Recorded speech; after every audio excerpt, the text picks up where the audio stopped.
பெத்தவ பெத்து புட்டா அதுதான் பிள்ளையின் குத்தமில்ல. குத்தங்கள் பார்த்தமுன்னா இங்கேதான் ஒண்ணுமே சுத்தமில்ல.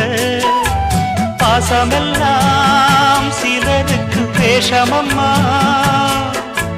பார்த்து புட்டேன் அது பெரும் மோசமம்மா. ஒரு வெள்ள மனசுல வேதனை என்னும் புள்ளி விடலாமா? சொந்தம் உண்டு பந்தம் உண்டு சோழக்கிளி பார்த்துக்கம்மா.